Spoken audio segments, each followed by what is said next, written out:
Assalamualaikum warahmatullahi wabarakatuh. Alhamdulillahi rabbil alamin. Wassalatu wassalamu al-atammani al-akmalani ala al-mab'uthi rahmatan lil alamin.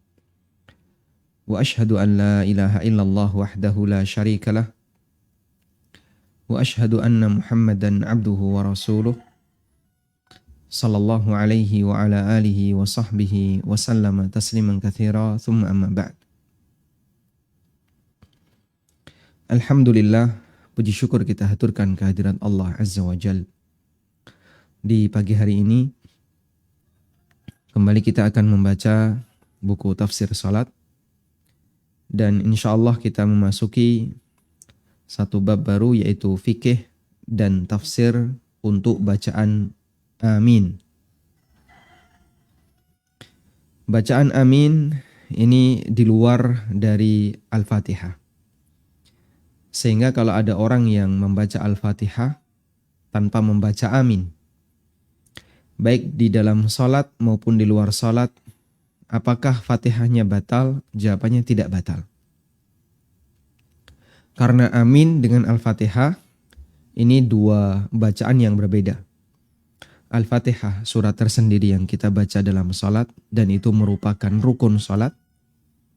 Sedangkan amin bacaan tersendiri yang itu di luar dari Al-Fatihah.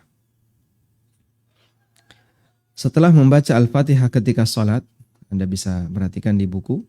Bagi yang memiliki buku silahkan dibuka di halaman 107. Setelah membaca Al-Fatihah ketika salat, baik imam, makmum, maupun orang yang salat sendirian disyariatkan untuk membaca amin. Saya menggunakan istilah disyariatkan. Disyariatkan itu artinya bisa jadi wajib, bisa jadi sunnah. Karena kata disyariatkan artinya diperintahkan oleh syariat, baik perintah wajib maupun perintah sunnah. Karena bacaan amin merupakan sebab terkabulnya doa yang terkandung dalam surat Al-Fatihah. Nabi SAW bersabda, "Wa idza qala ghairil maghdubi 'alaihim waladdallin faqulu amin yujibkumullah." Setelah imam membaca ghairil maghdubi 'alaihim waladdallin, maka ucapkanlah amin. Niscaya Allah akan mengabulkan permohonanmu. Hadis riwayat Ahmad, Muslim dan yang lainnya. Sehingga doa yang kita baca dalam salat, yang itu merupakan doa Masya Allah, memohon petunjuk dari Allah untuk bisa membersamai para nabi, yaitu jalan orang-orang yang diberi nikmat. Ihdinas siratal mustaqim, siratal ladzina an'amta alaihim. Tunjukkanlah kami ke jalan yang lurus, yaitu jalan orang-orang yang telah Engkau beri nikmat ya Allah. Yang mereka sudah pernah kita sampaikan, seperti yang Allah singgung di surat An-Nisa, "Wa may yuti'illaha war rasula fa ulaika ma'al ladzina an'ama Allahu 'alaihim minan nabiyyin was-siddiqin wasyuhada was-salihin wa hasuna ulaika rafiqa." Orang yang mentaati Allah dan Rasulnya, maka mereka akan bersama orang-orang yang diberi nikmat oleh Allah, yaitu para nabi, para siddiqun, syuhada dan orang-orang soleh. Sehingga ini doa yang luar biasa. Kita memohon kepada Allah agar nanti digabungkan bersama orang-orang soleh pendahulu kita. Baik para nabi, siddiqun, syuhada maupun orang-orang soleh sebelumnya. Atau orang-orang soleh sebelum kita. Faqulu amin, maka ucapkanlah amin. Yujibkum Allah subhanahu wa ta'ala. Yujibkumullah, Allah subhanahu wa ta'ala akan mengabulkan permohonanmu. Selain hadis di atas, ada beberapa keutamaan bacaan amin. Yang lainnya, di antaranya, yang pertama, amin satu kata pelebur dosa. Rasulullah SAW bersabda, "Idza ammana al-imamu fa'amminu fa innahu man wafaqa ta'minuhu ta'minal malaikah ghufira lahu ma taqaddama min dzambi. Apabila imam membaca amin, fa aminu, maka bacalah amin. Fa innahu man wafaqa ta'minuhu ta'minal malaikah. Siapa yang bacaan aminnya bersamaan dengan bacaan amin para malaikat, ghufira lahu ma taqaddama min dzambih, maka dosa-dosanya yang telah lewat akan diampuni oleh Allah. Subhanallah. Hanya dengan bermodal satu kata, tapi kita bisa mendapatkan keutamaan yang luar biasa. Yaitu dosa-dosa kita diampuni oleh Allah Subhanahu wa ta'ala apabila bacaan amin kita bersamaan dengan bacaan aminnya para malaikat. Lalu kapan kita bisa membaca amin yang bersamaan dengan aminnya para malaikat?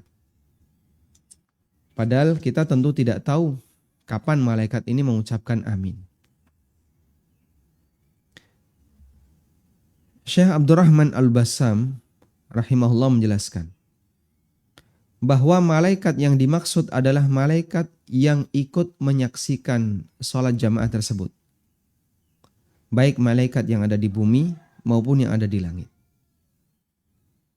Sehingga mereka pun ikut mengucapkan amin sebagaimana orang yang sedang sholat. Sehingga waktunya kapan yang tepat, ikuti sebagaimana panduan yang diberikan Nabi SAW.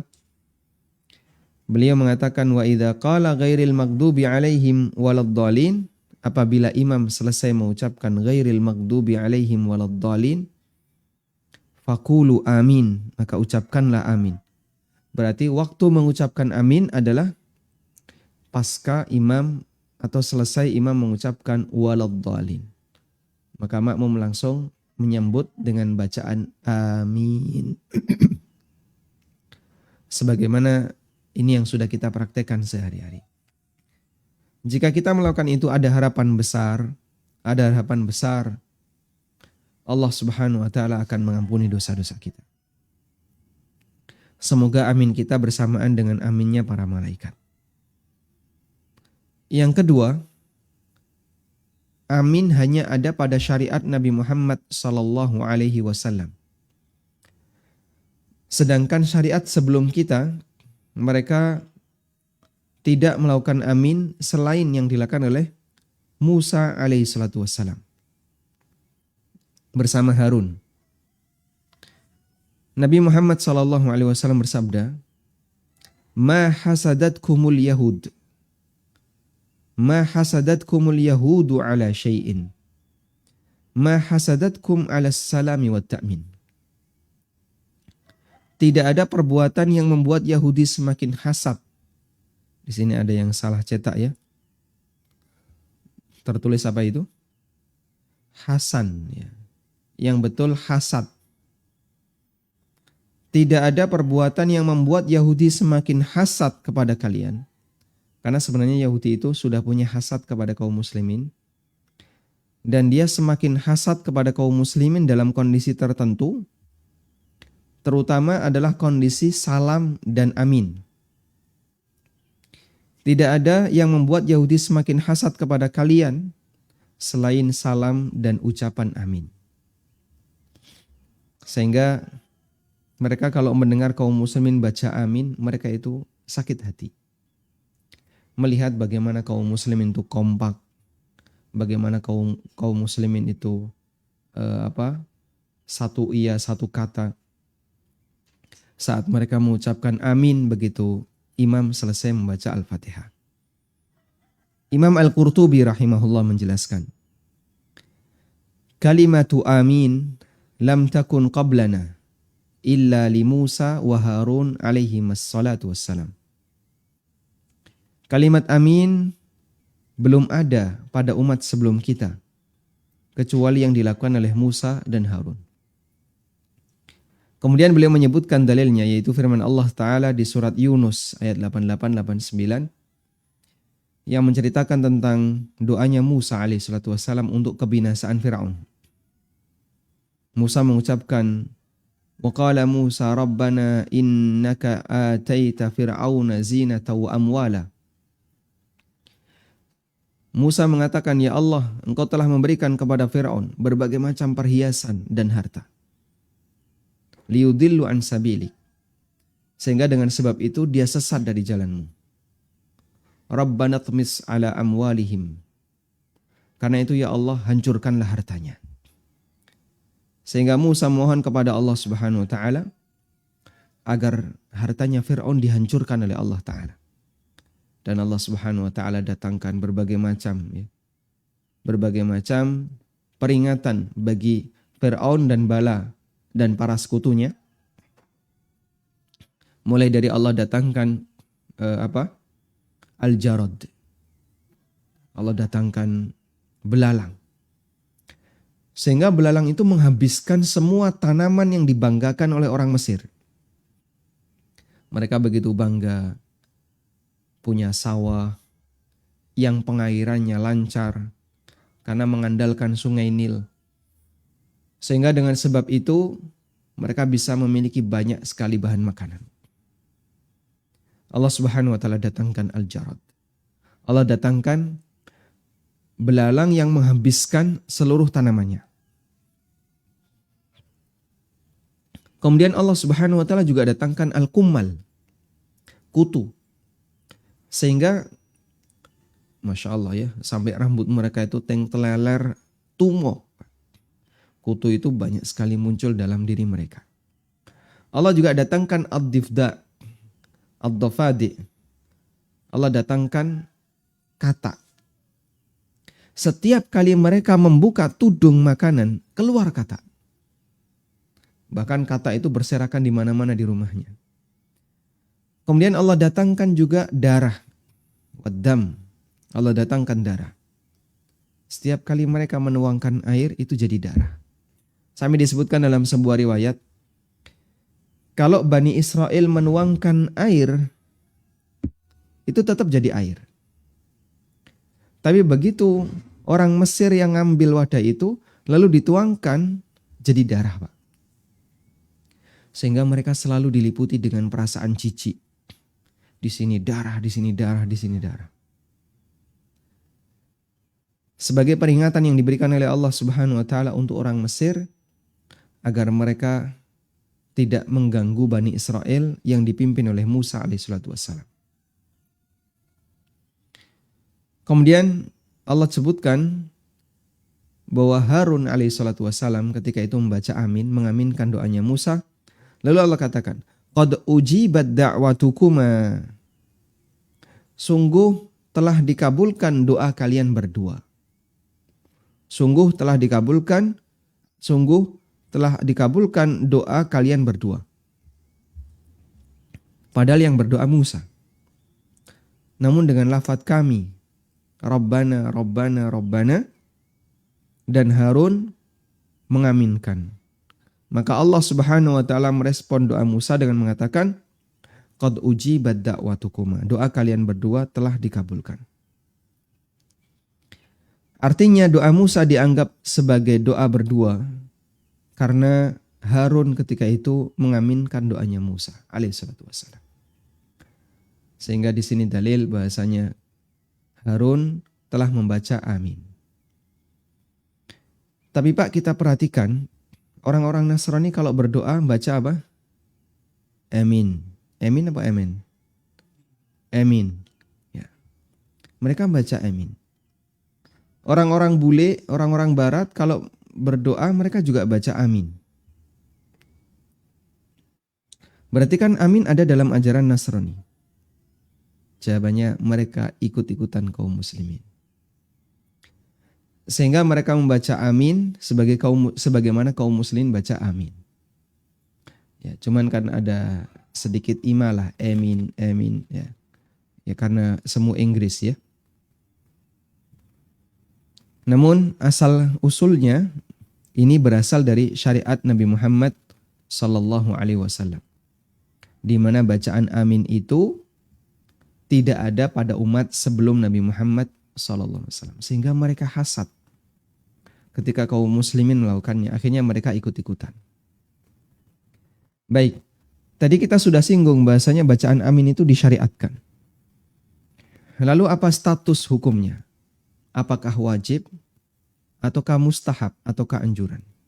Di sini saya cantumkan di halaman 109, hukum bacaan amin. Banyak ulama dari madhab Syafi'iyah dan Hambali yang menegaskan bahwa bacaan amin seusai membaca Al-Fatihah hukumnya anjuran dan tidak wajib. Sehingga bisa kita katakan di sini bahwa menurut jumhur bacaan amin itu sifatnya anjuran dan tidak wajib. Kita bacakan beberapa keterangan mereka. Saya bacakan terjemahannya saja. Pertama, keterangan Ibnu Katsir dalam tafsirnya. Dianjurkan bagi orang yang membaca Al-Fatihah untuk mengucapkan amin. Kalimat Ibnu Katsir yustahabbu. Kalimatnya yustahabbu dan yustahabbu artinya dianjurkan. Beliau tidak mengatakan yushra'u tapi yustahabbu, dianjurkan. Dianjurkan bagi orang yang membaca Al-Fatihah untuk mengucapkan amin setelahnya. Para ulama qala ashabuna, para ulama madhab kami, karena Ibnu Katsir bermadhab Syafi'i. Qala ashabuna, para ulama madhab kami, maksudnya adalah para ulama Syafi'iyah. Wa ghairuhum, dan ulama yang lainnya, mereka mengatakan wa yustahabbu dzalika liman huwa kharijus shalah. Dianjurkan untuk membaca amin bagi orang yang baca Al-Fatihah di luar salat. Sehingga anjuran amin itu tidak hanya ketika apa? Salat. Juga dianjurkan seusai membaca Al-Fatihah di luar salat. Wa yata'akkadu fi haqqil musalli. Namun lebih ditekankan lagi bagi orang yang melaksanakan salat. Baik salat munfarid atau dia jadi imam atau dia jadi makmum, fi jami'il ahwal, dalam semua keadaan salat. Artinya mau salat A, salat B, salat C, kalau kita membaca Al-Fatihah maka dianjurkan baca amin. Sehingga kalau ada orang yang bertanya, kita kalau salat jenazah baca Fatihah enggak? Baca. Al-Fatihah di salat jenazah itu dibaca di rakaat yang keberapa? Coba lihat komentar para pemirsa. Al-Fatihah di salat jenazah itu dibaca pada rakaat yang keberapa? Ada pemirsa yang komen enggak? Belum. Delay ya. Nah. Al-Fatihah di salat jenazah dibaca pada rakaat yang tidak ada rakaatnya. Kenapa salat jenazah enggak ada ruku? Sehingga Al-Fatihah ketika sholat jenazah dibaca di takbir pertama. Masya Allah ya. Karena saya pernah tanya kepada jamaah. Sholat jenazah berapa rakaat? 4. Masya Allah. Itu sholat duhur atau asar. Kalau sholat jenazah nggak ada rakaatnya. Kenapa? Karena tidak ada ruku. Sehingga yang tepat adalah bahwa bacaan Al-Fatihah di salat jenazah dibaca di takbir yang pertama. Allahu Akbar, lalu kita membaca Al-Fatihah. Nah, apakah disyariatkan untuk baca amin? Jawabannya betul. Karena jenazah, salat jenazah juga salat. Meskipun tidak ada ruku, tidak ada sujud. Dan Nabi SAW menyebutnya sebagai salat. Maka salat jenazah ketika kita membaca Al-Fatihah juga disyariatkan untuk membaca amin. Selanjutnya kita beralih kepada keterangan Ibnu Qudamah. Beliau ulama Hambali. Kata beliau, fa idza qala waladdallin qala amin. Wa jumlatuhu anna at-ta'mina inda faraghil Fatihati sunnatun lil imami wal ma'mum. Ketika imam selesai baca waladdallin, maka ucapkan amin. Kesimpulannya bahwa membaca amin seusai membaca Al-Fatihah hukumnya sunnah baik bagi imam maupun makmum. Dan kami tegaskan sekali lagi di sini bahwa imam juga dianjurkan membaca amin sebagaimana makmum. Sehingga bacaan amin itu berlaku bagi imam, makmum, dan munfarid, orang yang sholat sendirian. Kecuali menurut pendapat Malikiyah. Menurut mereka imam tidak dianjurkan baca amin. Hanya makmum yang dianjurkan untuk baca amin. Namun pendapat ini, ya, pendapat Malikiyah ini adalah pendapat yang lemah karena Nabi SAW menganjurkan imam untuk baca amin. Beliau SAW bersabda, "Idza ammanal imamu fa aminu." Apabila imam membaca amin, maka ucapkanlah amin. Hadis riwayat Bukhari Muslim. Dan di sana ada sebagian ulama yang mengatakan bahwa makmum wajib baca amin. Berdasarkan perintah Nabi SAW, "Idza qala ghairil maghdubi alaihim waladdallin faqulu amin." Apabila imam selesai mengucapkan ghairil maghdubi alaihim waladdallin, maka ucapkanlah amin. Di sini ada perintah. Dan sebagian ulama mengatakan perintah di sini hukumnya wajib, dan ini merupakan pendapat Imam Al-Albani dalam kitabnya Sifah Salat Nabi SAW. Sehingga ada khilaf dalam masalah ini. Makanya tadi saya gunakan istilah disyariatkan, karena ada dua kemungkinan. Bisa kemungkinan wajib, bisa kemungkinan sunnah. Dan jumhur mengatakan tidak sampai wajib. Selanjutnya, apakah boleh Pak diselingi doa seperti yang kemarin ya? Rabbighfirli wali walidayya, amin. Ya jelas ini menyalahi sistematika yang diajarkan oleh Rasulullah SAW. Kalau Nabi SAW mengajarkan begitu imam selesai waladdallin maka segera ucapkan amin, maka seharusnya kita ikuti itu. Tujuan besarnya apa? Agar amin kita berbarengan dengan aminnya para malaikat. Sehingga kita mendapatkan keutamaan ghufira lahu ma taqaddama min dzambi. Dosa-dosanya akan diampuni. Sekarang kita akan lihat kapan makmum mengucapkan amin. Ada dua pendapat ulama dalam masalah ini. Yang pertama, makmum membaca amin seusai imam baca amin. Pendapat ini berdasarkan hadis idza ammanal imamu fa aminu. Apabila imam membaca amin, maka bacalah amin. Hadis riwayat Bukhari Muslim. Berarti bacaan aminnya makmum itu persis seusai bacaan aminnya apa? Imam. Sehingga imam membaca ghairil maghdubi alaihim waladdallin. Amin. Langsung makmum baru amin. Dan saya pernah berada di masjid seperti ini ya. Untuk pertama kalinya. Waktu itu di Kalimantan. Saya ingat saya di Banjarmasin. Pada waktu imam selesai baca amin, pada waktu imam selesai baca waladdallin, saya langsung baca amin, tapi sendirian. Loh, kok kanan kiri nggak ada yang baca amin? Nah, ternyata begitu imam selesai amin, mereka baru baca amin. Wah, saya kecepatan aminnya. Karena kita mengikuti pendapat yang kedua. Ya. Baik. Yang kedua, makmum membaca amin seusai imam membaca waladdallin. Dan ini merupakan pendapat Syafi'iyah, Hambali, dan beberapa ulama yang lainnya. Saya nukilkan keterangan An-Nawawi. Beliau menukil keterangan Imamul Haramain Al-Juwaini rahimahullah. Kata beliau, kana syaikhi, dulu guruku, yaqul, mengatakan, la yustahabbu muqaranatul imami fi syai'in illa fi hadha.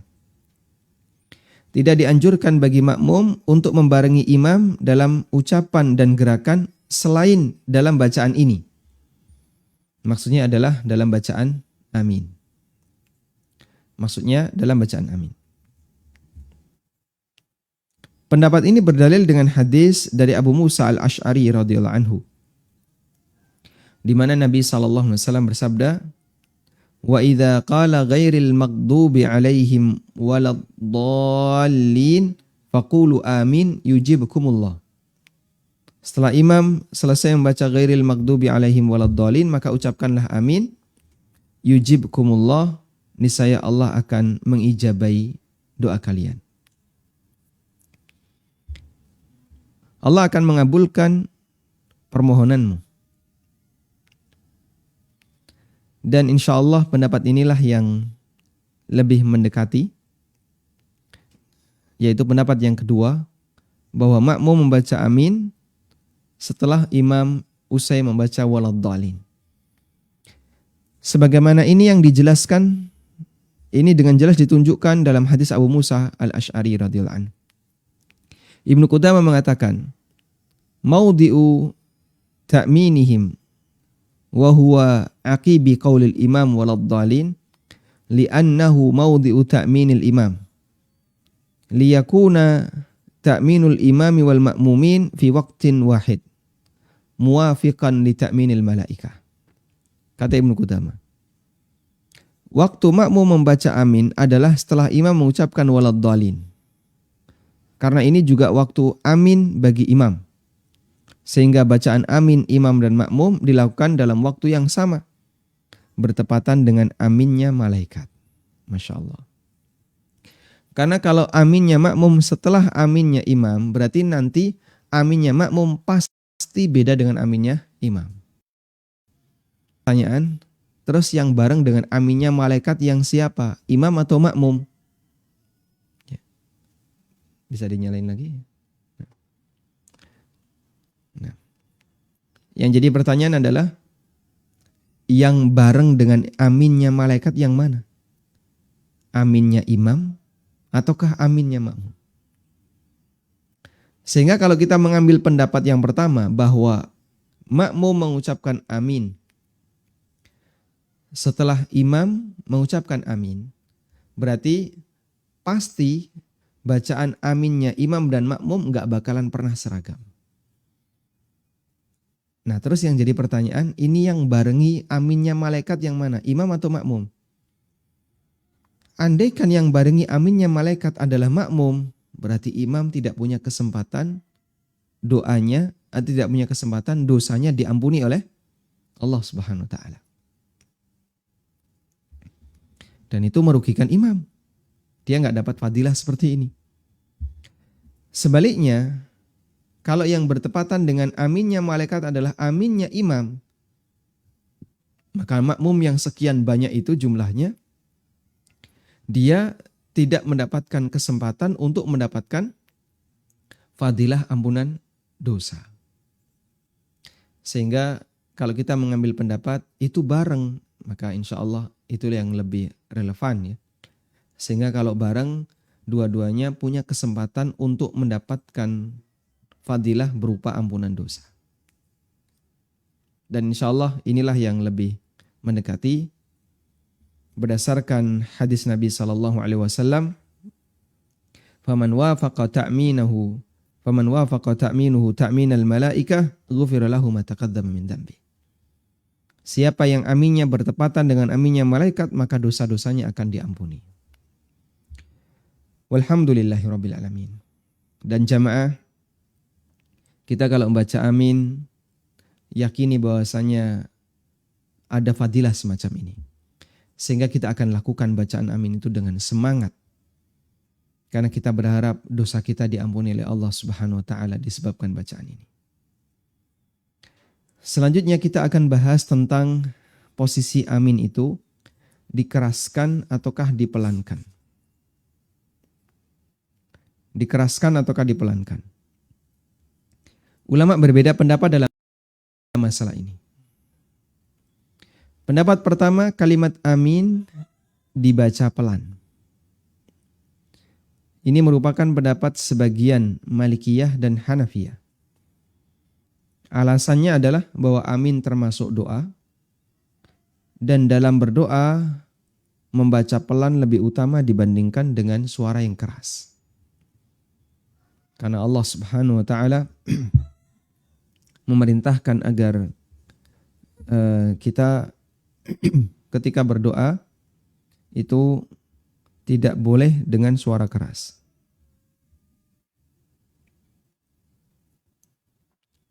Allah Subhanahu wa taala berfirman di surat Al-Isra ya. Wala tajhar bi salatika wala tukhafid biha wabtaghi baina dzalika sabila. Jangan kau keraskan salatmu, maksudnya adalah doamu. Wala tukhafid biha, dan juga jangan pula terlalu pelan. Wabtaghi baina dzalika sabila, dan lakukan pertengahan di antara itu.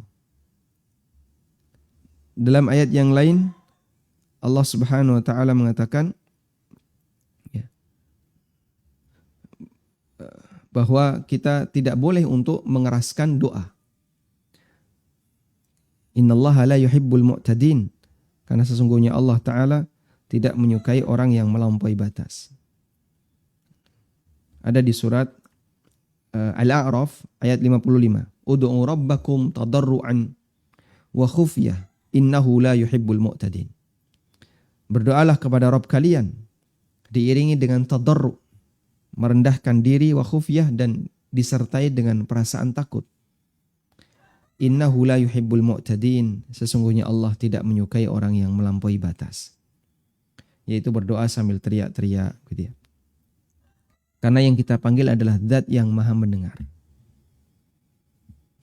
Yang kedua, kalimat amin dibaca keras. Ini merupakan pendapat jumhur ulama. Merupakan pendapat Imam Malik, Imam Asy-Syafi'i, Imam Ahmad, dan yang lainnya. Dan pendapat yang kedua ini lebih kuat berdasarkan hadis dari Wa'il bin Hujr radhiyallahu anhu. Beliau menceritakan, "Shallaitu khalfa Rasulillah sallallahu alaihi wasallam. Falamma iftataha as-salata kabbara wa rafa'a yadayhi hatta hadata udhunayhi." Aku salat di belakang Nabi sallallahu alaihi wasallam. Ketika beliau memulai salat, beliau bertakbir dan mengangkat kedua tangannya setinggi telinganya. Thumma yaqra'u bi Fatihatil Kitab, lalu beliau membaca surat Al-Fatihah. Falamma faragha minha, seusai membaca Al-Fatihah, qala, beliau mengucapkan amin, dan perhatikan apa yang dikatakan oleh Wa'il, yarfa'u biha sautahu, beliau mengangkat suaranya. Artinya beliau keraskan bacaan itu amin. Nabi SAW juga memanjangkan amin, sehingga beliau keraskan dan beliau panjangkan. Terdapat banyak riwayat ya, dari para salaf bahwa mereka terbiasa mengeraskan bacaan amin hatta sampai masjid itu bergetar dengan kerasnya suara amin. Sehingga bacaan amin dikeraskan dan dipanjangkan. Dikeraskan dan dipanjangkan. Amin. Dikeraskan dan dipanjangkan. Sebagaimana praktek itu dilakukan oleh Rasulullah sallallahu alaihi wasallam. Walhamdulillahirabbil alamin. Baik. Selanjutnya tentang masalah cara baca amin dan baca amin yang salah. Insyaallah akan kita singgung di pertemuan berikutnya agar bisa lebih lengkap. Dan di sini saya tambahkan sedikit terkait kemarin ya yang sempat kita singgung, status orang yang sholat dalam kondisi ngantuk. Ada keterangan Al-Iraqi dalam kitabnya Tarhut Tathrib ketika memberikan syarah terhadap hadis bahwa kita dilarang untuk sholat dalam kondisi ngantuk. Beliau mengatakan, "Idza qa'ada ahadukum minal lail." Apabila kalian melakukan sholat ketika malam hari. Qa'ada ini mungkin maksudnya adalah sholat. Ya. Fasta'jamal Qur'an. Lalu bacaan Qur'annya jadi keliru-keliru. Ista'jamal Qur'an maksudnya Qur'annya dibaca dengan bahasa Ajam. Bahasa Ajam itu selain Arab. Artinya keliru-keliru. Fasta'jamal Qur'anu ala lisanihi. Sehingga Al-Quran itu dibaca keliru-keliru. Falam yadri ma yaqul. Lalu dia tidak memahami apa yang dia ucapkan. Falyattaji'. Maka hendaknya dia tidur. Qala walidi. Ayahku mengatakan rahimahullah. Zawahirul hadith taqtadi wujuba dhalika ya'ni al-ittija'. Melihat dari zahir hadis, makna tekstual dari hadis, bahwa orang yang ngantuk wajib untuk tidur. Fa'amma min haitsul makna. Adapun dilihat dari makna. Fa'in kana nu'asu khafifan. Kalau ngantuknya itu ringan. Bihaitsu ya'lamu al-musallin na'is. Annahu ata biwajibatis salah fasalatu sahihah. Di mana orang yang salat sambil ngantuk ini dia menyadari, dia bisa memahami dari salatnya sehingga dia masih bisa melakukan bagian yang wajib dari salatnya. Ata biwajibati min salatihi.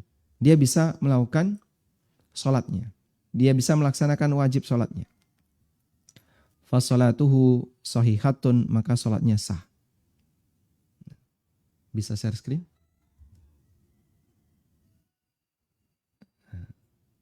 Belum?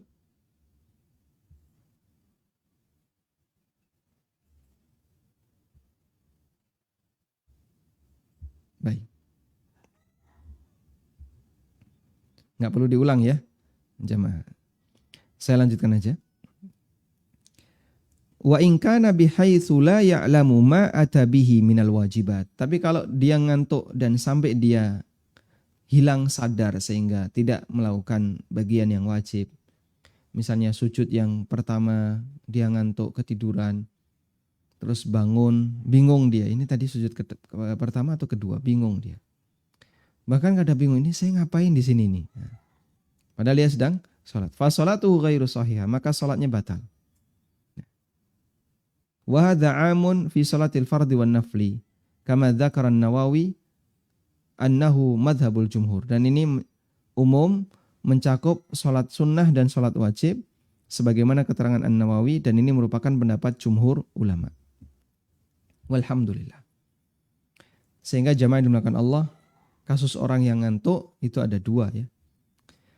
Pertama, ngantuk yang masih bisa memahami bacaan salat, ngantuk ketika salat.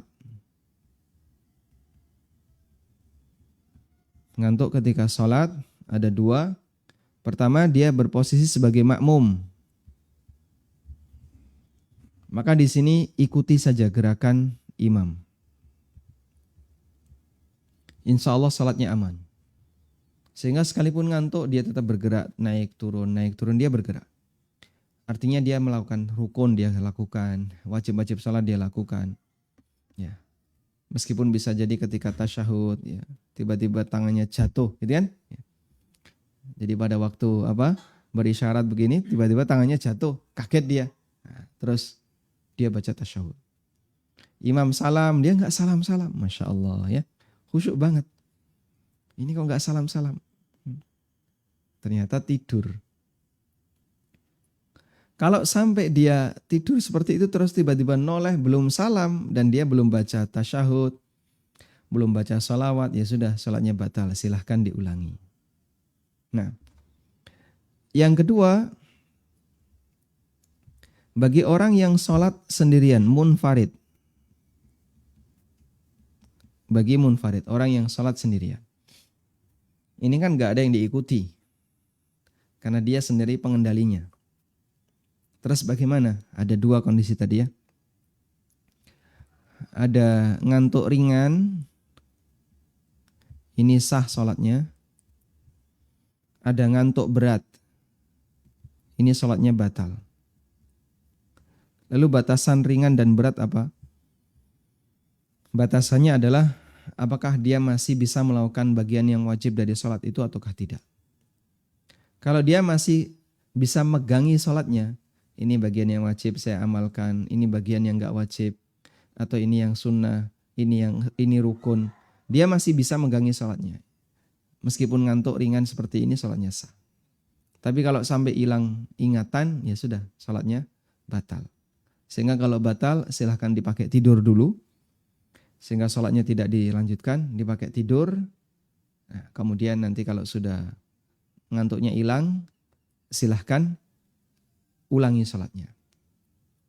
Tayyib. Karena orang kalau ngantuk, maka yang mengendalikan itu yang mana?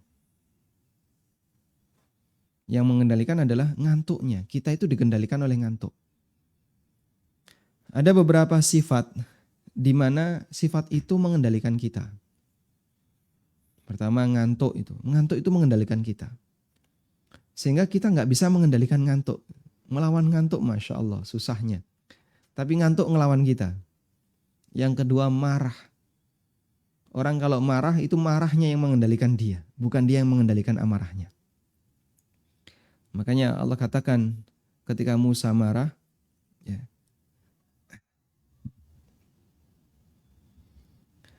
Allah Subhanahu wa taala katakan bagaimana? Falamma dhahaba an Musal ghadab walamma sakata, bukan dhahaba ya. Walamma sakata an Musal ghadabu. Ketika amarah yang ada pada diri Musa itu mulai diam, sehingga yang diam amarahnya, bukan Musanya. Amarahnya Musa diam, ya, nanti amarahnya itu kalau sudah mereda, Pak, nah orangnya baru sadar ngomongnya. Karena orang kalau lagi marah, ngomongnya kadang ngelantur. Makanya orang yang lagi marah jangan diajak omong. Ya. Itu lagi marah, jangan diajak omong. Karena kalau dia diajak ngomong, ngawur nanti ngomongnya.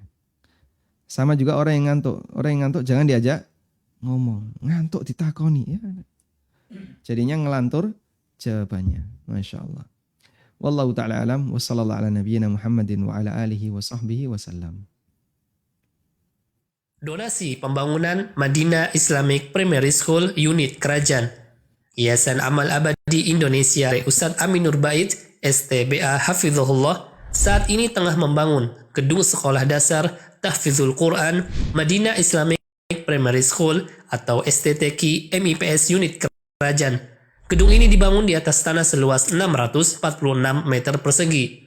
Perkiraan biaya untuk pembangunan tahap pertama mencapai 2,6 miliar rupiah. Salurkan donasi Anda untuk pembangunan STTQ MIPS melalui rekening atas nama Yayasan Amal Abadi Indonesia. Bank rekening 7441049999.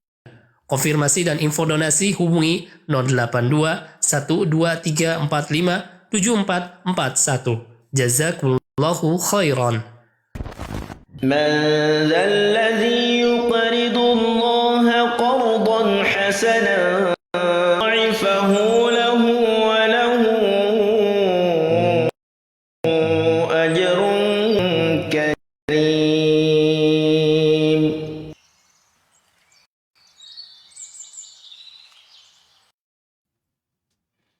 Walhamdulillahirabbil alamin.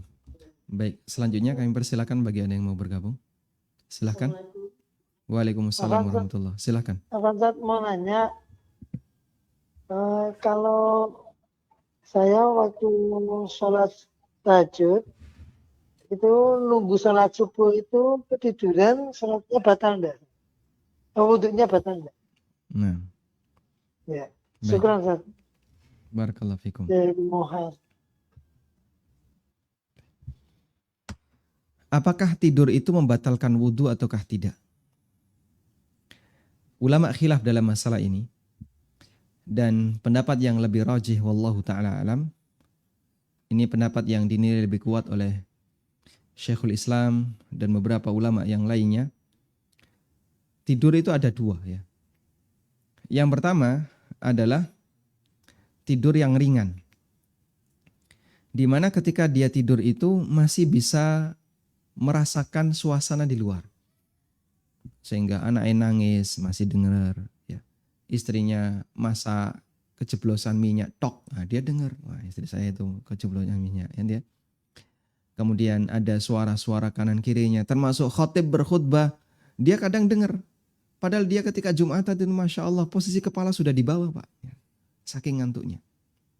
Tapi dia dengar khatib berkhutbah. Wahai kaum muslimin, dengarkanlah khutbah dengan baik, jangan tidur. Dia dengar padahal dia tidur. Maka tidur seperti ini tidak sampai membatalkan wudhu. Tidur ini tidak sampai membatalkan wudhu. Makanya ketika kami melihat para jamaah itu ngantuk saat khutbah Jumat, kita tidak mengatakan bahasanya mereka batal wudhunya. Karena begitu saya mengucapkan Allahumma sholli ala Muhammad wa ala ali Muhammad, bangun mereka. Masya Allah. Begitu khatib itu membaca sholawat, Allahumma sholli ala Muhammad wa ala ali Muhammad, Allahumma gfir lil mu'minina wal mu'minat. Itu yang tidur bangun. Kenapa? Tahu kalau Jumatannya sudah mau selesai. Begitu khatib menyampaikan khutbah dalam waktu yang panjang misalnya. Sampai setengah jam menggebu-gebu, ya, ditinggal turu. Begitu khatib mengatakan Allahumma gfir lil mu'minina wal mu'minat wal muslimina wal muslimat. Jamaah yang ngantuk bangun. Itu bukti sebenarnya mereka itu dengar. Cuman sambil ngantuk. Sambil ketiduran. Tapi tidur yang tidur ringan dan tidur seperti ini tidak sampai membatalkan wudhu. Yang kedua tidur berat. Nah, tidur berat itu sampai Masya Allah ya hilang kemampuan untuk mengindra kanan kirinya. Bahkan biasanya sudah mimpi kemana-mana. Sehingga ada suara A, B, C dia nggak dengar. Kecuali kalau terlalu keras, itu mungkin baru dia dengar. Tapi kalau masih ringan, anaknya nangis, ada suara apa, kadang dia nggak dengar. Bahkan kadang masuk mimpi. Kayaknya kedengaran suara ini, masuk mimpi itu suaranya. Sampai ngorok-ngorok ya. Nah tidur seperti ini bisa membatalkan wudhu. Wallahu ta'ala alam. Silahkan. Waalaikumsalam. Waalaikumsalam warahmatullahi. Ya Allah senantiasa menjaga Ustaz dalam kebaikan ya Ustaz. Amin barakallahu fikum. Walaka bimislin. Ustaz mau tanya, jika kita dalam sholat kan membaca surat itu dengan satu nafas bisa per ayat gitu, Mas. Baca bagaimana Bapak? Baca suratnya satu nafas ayat itu misalnya. Alhamdulillah rabbil alamin. Terus narik nafas. Aina. Tapi pas itu kita suka membacanya dengan bernafas, bagaimana Ustaz? Baik. Iya, misalnya. Barakallahu fikum. Nah. Sebagai tambahan ya, tentang masalah tadi, hukum tidur apakah membatalkan wudhu ataukah tidak. Nabi SAW pernah bersabda, Al-ainu wika ussah. Mata itu ibarat sumbat bagi dubur. Faman nama falyatawadda. Maka siapa yang tidur, dia harus berwudu. Sehingga di situ ada dua kalimat yang disampaikan Nabi SAW. Al-ainu wika ussah. Al-ainu wika ussahi. Mata itu sumbat bagi assah. Assah artinya dubur. Sumbat bagi dubur. Faman nama falyatawadda. Maka siapa yang tidur hendaknya dia berwudu. Nah, sehingga di bagian pertama hadis ini menjelaskan potongan yang kedua. Siapa yang tidur harus berwudu, yaitu tidur yang bisa menyebabkan tuburnya itu terbuka. Nah, tubur terbuka itu kapan? Ketika kesadaran orang itu hilang. Karena sebenarnya tidur sendiri itu bukan pembatal wudu. Tapi yang jadi pembatal wudu adalah tubur terbuka, kesadaran hilang, sehingga menyebabkan orang itu ketika ngentut gak terasa. Maka dihukumi oleh Nabi SAW, dia ibarat orang yang sudah ngentut. Sehingga kalau ada orang yang tidur tapi tidurnya tidur yang tidak lelap, tidak pulas, sehingga dia masih bisa merasakan ketika mau ngentut dia kadang tahan dan dia bisa merasakan suasana di kanan kirinya, maka itu tidak sampai membatalkan sholat. Nabi SAW pernah tertidur dan ketika selesai tidur beliau bangun langsung sholat. Kemudian beliau ditanya, Anda kenapa tidak bersuci, tidak berwudu? Nabi SAW mengatakan, tanamu aini wala yanamu qalbi. Mataku tertidur tapi hatiku tidak. Artinya beliau tidur diiringi dengan kesadaran. Sehingga kalau ada orang yang tidur tapi dia masih merasa kanan kirinya ada perubahan, ada gerakan, ada suara, dia kalau mau ngentut bisa nahan, maka insya Allah tidur seperti ini tidak sampai membatalkan wudu. Nah, kemudian kita beralih ke pertanyaan tadi ya. Apa tadi? Baik, membaca Al-Fatihah, masalah mengatur nafas.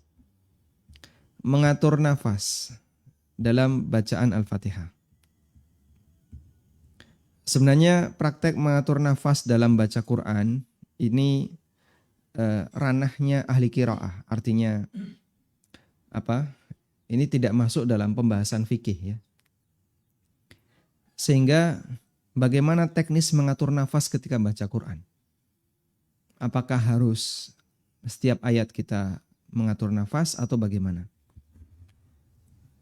Yang lebih sesuai sunnah, bacaan Nabi SAW itu ketika membaca Al-Fatihah, beliau baca Al-Fatihah ayatan-ayatan. Tiap ayat putus. Sehingga beliau tidak sambung.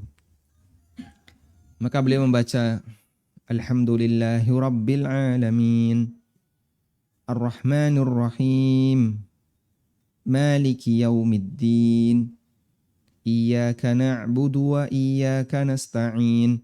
Berhenti di masing-masing ayat. Kalau misalnya ada orang yang bacanya gabung gimana? Misalnya tiru-tiru qari yang ada di Timur Tengah ya. Alhamdulillahi Rabbil Alamin, Alhamdulillahi Rabbil Alamin, Ar-Rahmanir Rahim, Maliki Yaumiddin, Iyyaka na'budu wa iyyaka nasta'in. Digabung. Ya insya Allah sah. Namun yang lebih sesuai sunnah itu diputus per ayat. Apalagi kita memahami dialog antara hamba dengan Allah saat kita sholat. Setiap kita membaca ayat direspon oleh Allah. Alhamdulillahi Rabbil Alamin. Allah kasih respon. Hamidani abdi. Ar-Rahmanir Rahim. Allah kasih respon. Athna alayya abdi. Maliki Yaumiddin. Allah kasih respon. Majjadani abdi. Maka sangat bagus kalau kemudian kita baca Al-Fatihah itu putus-putus satu ayat. Tidak digabung ya. Meskipun kalau digabung selama tetap benar pengucapannya sah. Dalam arti Fatihahnya benar dan bacaan suratnya juga benar, artinya status bacaan Fatihahnya sah. Meskipun kalau digabung sehingga tidak mengatur nafas. Wallahu a'lam. Assalamualaikum Ustaz. Waalaikumsalam warahmatullahi wabarakatuh. Bagaimana ucapan amin untuk jamaah wanita saat mengimami makromnya di rumah? Bolehkah dikeraskan? Jamaah wanita mengimami mahram. Maksudnya mahram? Yang imami wanita, makmumnya mahramnya. Siapa mahramnya? Karena mahram wanita berarti lelaki. Istilah mahram itu tidak akan berlaku kecuali lawan jenis ya. Sehingga tidak ada wanita mahram wanita, itu tidak ada. Lelaki mahram lelaki, itu tidak ada ya. Nah, misalnya mungkin bayangan saya adalah anaknya yang masih kecil. Yang masih SD, yang belum bisa untuk jadikan imam bagi ibunya ketika sholat. Lalu ibunya yang jadi imam. Saya masih ingat dulu waktu saya kecil ibu saya jadi imam. Saya jadi makmum. Yang seperti ini boleh nggak? Boleh. Terus bacaannya ibu gimana? Boleh nggak dikerasin? Jika dalam rangka untuk sekaligus mendidik anak, sehingga sang anak ini nanti bisa ngikuti dan ngerti bacaan ibunya, silahkan. Ya. Sehingga anaknya ngerti kalau selesai baca waladdallin nanti baca amin.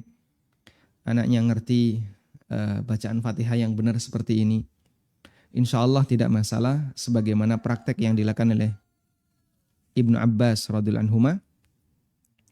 Beliau pernah mengeraskan bacaan-bacaan sholat dalam rangka untuk ngajari makmum. Wallahu a'lam.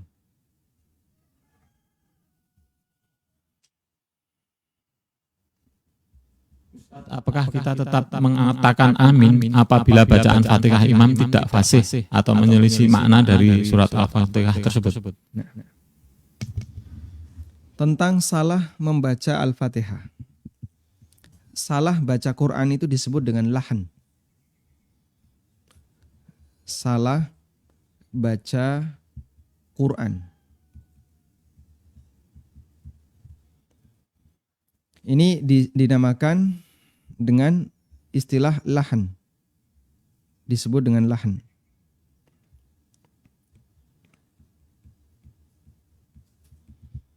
Nah, lahan itu ada dua.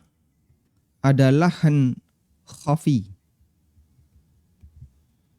Ada lahan jali. Lahan khafi itu lahnun.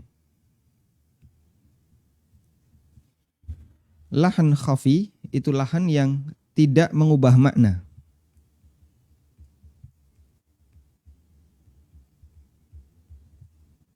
Tidak mengubah makna. Lahan khafi. Contohnya apa? Misalnya agak miring ya. Alhamdulillahirabbil alamin. Jadi min dibaca min, agak e. Ar-Rahmanir Rahim, agak e.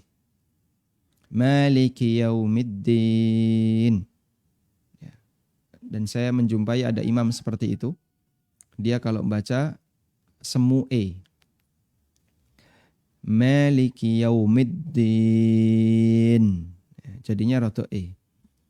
Ini insya Allah masih lahan khafi dan itu tidak sampai mengubah makna. Yang kedua adalah lahan jali. Lahan jali ini mengubah makna. Baik. Untuk lahan khafi tidak mempengaruhi keabsahan sholat. Baik terjadi pada Fatihah maupun surat setelah Fatihah. Ini gak ngefek gitu ya. Yang saya maksud gak ngefek, tidak mempengaruhi keabsahan. Artinya sholatnya tetap sah sekalipun terjadi lahan khafi. Yang kedua adalah lahan jali. Nah, lahan jali ini ada dua. Pertama, lahan jali pada bacaan surat pasca Fatihah. Pada bacaan surat setelah Al-Fatihah. Ini tidak mempengaruhi keabsahan sholat.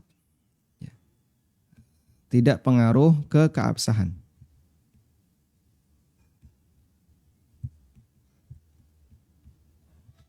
Kenapa? Karena bacaan surat setelah Al-Fatihah sifatnya sunnah. Sehingga dia dianggap tidak baca. Misalnya dia baca Qul huwallahu ahad, tapi dia salah. Atau tabbat yada abi lahabi wa tab, dia salah. Dia membaca idza zulzilatil, idza yulyilatil ardu yilyalaha. Zuhri dibaca yuhri. Salah satu kru ANB channel namanya Zuhri, dipanggil yuhri. Kalau salah seperti ini tidak sampai dan itu ada di surat, insya Allah salatnya tetap sah. Yang kedua, lahan jali untuk surat Al-Fatihah. Sehingga dia bisa mengubah makna. Bagaimana status salatnya? Ini ada dua keadaan. Ada dua keadaan. Bagi makmum, kita bicara untuk kondisi makmum ya. Kita bicara untuk kondisi makmum. Nasib makmum gimana? Gitu ya. Nah, makmum di sini ada dua. Yang lebih pintar daripada imam. Makmum lebih pintar daripada imam. Sehingga misalnya Anda bacaan Fatihahnya fasih benar, bermakmum di belakang imam yang baca Al-Fatihah dengan logat kejawen. Masya Allah, boh itu tembung macapat atau tembung apa yang dibaca, tapi yang dibaca Fatihah, cuman dengan logat itu. Ya.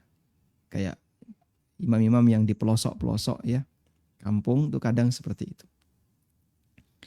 Maka untuk kondisi ini makmum batal. Makmum batal.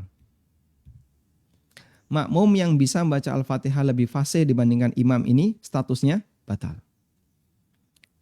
Kondisi yang kedua, makmum tidak lebih pintar atau ya minimal sama dengan imam. Dalam satu kampung ini, yang paling fasih bacaan Al-Fatihah adalah Pak Kaum. Itu pun ketika baca Fatihah belepotan, salah. Tapi beliau itu yang paling fasih. Yang lain babar blas rai somojo. Sehingga yang lain ya cuman ya udu amin ya. Cuman amin aja yang dia ucapkan. Kon moco Fatihah wis gak karuan ya. Salah kabeh. Maka makmum seperti ini salatnya sah, makmum sah. Ya. Ini sebagaimana keterangan Asy-Syafi'i rahimahullah. Imam Asy-Syafi'i mengatakan kalau ada imam yang salah baca Fatihah dan hanya itu yang mampu dia lakukan, ya, maka kondisi makmum ada dua. Bagi makmum yang lebih sempurna bacaan Fatihahnya, dia batal sholatnya. Bagi makmum yang bacaan Fatihahnya tidak lebih bagus dibandingkan imamnya, sholatnya sah. Wah, kalau kayak gini Pak, kita nggak usah belajar baca Quran aja. Ya jangan gitu. Tapi Anda kalau menjumpai masjid seperti ini, silakan Anda beralih ke masjid yang lain yang imamnya bacaan Fatihahnya benar. Agar Anda tidak batal.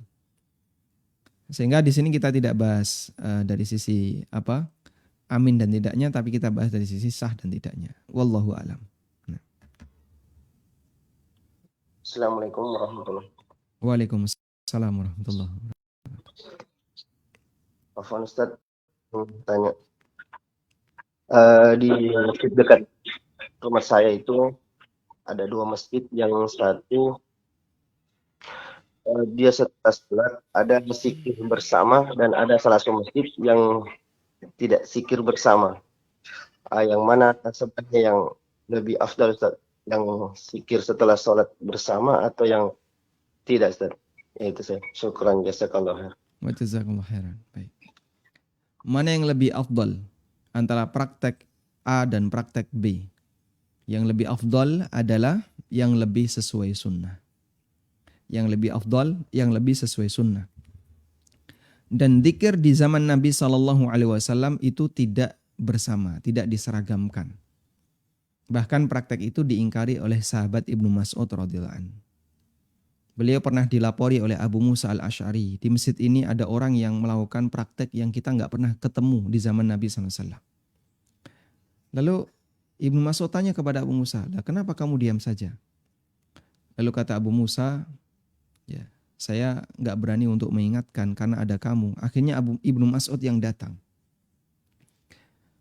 Melihat praktek mereka. Jadi mereka mengatakan, Allahu Akbar, Allahu Akbar, Allahu Akbar, Allahu Akbar bareng-bareng. Sambil dihitung. Allahu Akbar, Allahu Akbar, Allahu Akbar. Alhamdulillah, Alhamdulillah, Alhamdulillah, Alhamdulillah.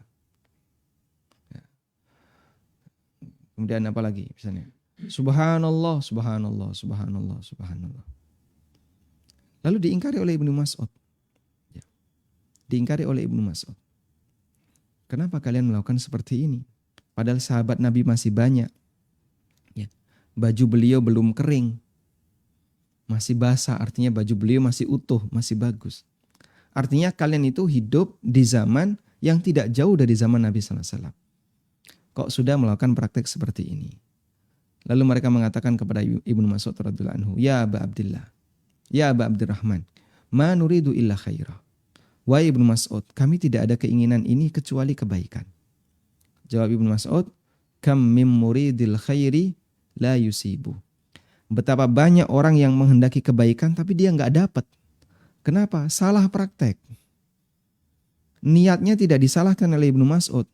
Keinginanmu untuk berbuat baik nggak salah, tapi praktekmu yang salah. Dan dari riwayat ini menunjukkan bahwa zikir jama'i itu tidak disyariatkan. Karena itu yang lebih sesuai sunnah adalah tidak berjamaah, sehingga zikirnya sendiri-sendiri. Dan jangan ngasih komentar ya, itu masjid sana nggak zikir. Subhanallah. La tuzakku anfusakum, jangan merasa sok sendiri ya. Anda berzikir jama'i kelihatan zikirnya, walhamdulillah zikirnya kelihatan. Yang sana tidak zikir jama'i tapi mereka zikir. Dan bukan syarat untuk disebut zikir harus zikir jama'i. Saya pernah sholat di salah satu masjid NU dan tidak zikir jama'i. Karena masjidnya tidak jauh dari kampung tempat studio ANB Channel. Di situ ada pesantren NU dan saya sholat di pesantren itu. Di masjid itu. Selesai sholat nggak ada zikir jama'i. Wallahu alam, saya juga nggak tanya. Kenapa kok nggak ada zikir jama'i? Ya, mereka zikir masing-masing. Sehingga di sini saya memahami, kayaknya zikir jama'i itu bukan pembeda antara NU dan Muhammadiyah. Ya, karena buktinya ada masjid NU dan itu di pondok NU tidak melakukan zikir jama'i. Sebagaimana ada di pondok Muhammadiyah yang tidak zikir jama'i dan ada yang pakai zikir jama'i. Dan yang lebih sesuai sunnah adalah tidak melakukan zikir jama'i. Wallahu a'lam wa sallallahu ala nabiyyina Muhammadin wa ala alihi wa sahbihi wa sallam wa akhiru da'wana alhamdulillahi rabbil alamin. Wassalamualaikum warahmatullahi wabarakatuh. Donasi pembangunan Madinah Islamic Primary School Unit Kerajaan Yayasan Amal Abadi Indonesia yang dibina STBA Hafizahullah saat ini tengah membangun gedung sekolah dasar Tahfizul Quran Madinah Islamic Primary School atau STTQ MIPS Unit Kerajaan. Gedung ini dibangun di atas tanah seluas 646 meter persegi. Perkiraan biaya untuk pembangunan tahap pertama mencapai 2,6 miliar rupiah. Salurkan donasi Anda untuk pembangunan STTQ MIP rekening atas nama Yayasan Amal Abadi Indonesia, Bank Mandiri Syariah di nomor rekening 7441049999. Konfirmasi hubungi 082 12345 7441. Jazakumullahu khairan. من ذا